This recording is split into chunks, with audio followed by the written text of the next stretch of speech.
ఈ స్వీట్ చాలా బాగుంటుంది. పైన క్రిస్పీగా లోపల సాఫ్ట్గా ఉంటుంది.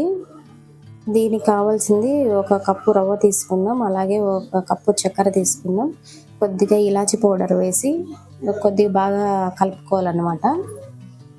అంతా బాగా కలుపుకున్న తర్వాత ఒక బాండిల్ పెట్టుకొని మనం ఒక 1 కప్పు తీసుకున్నాం కాబట్టి 2 కప్స్ వాటర్ పోసి అది కాగిన తర్వాత మనం తీసుకున్న రవ్వ మొత్తం ఉండలు లేకుండా బాగా కలుపుకోవాలన్నమాట.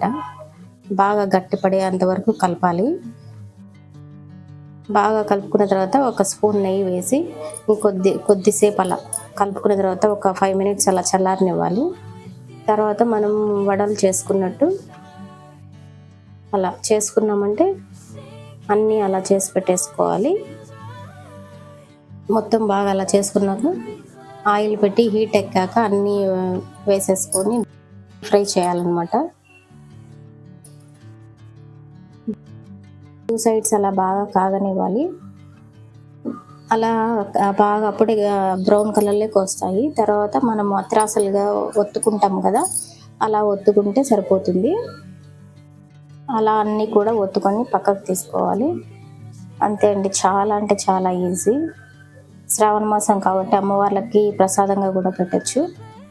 ఒకసారి ట్రై చేయండి మీరు కూడా. ట్రై చేసి నచ్చితే కామెంట్ చేయండి, లైక్ చేయండి, షేర్ చేయండి, సబ్స్క్రైబ్ చేసుకోండి. Thank you.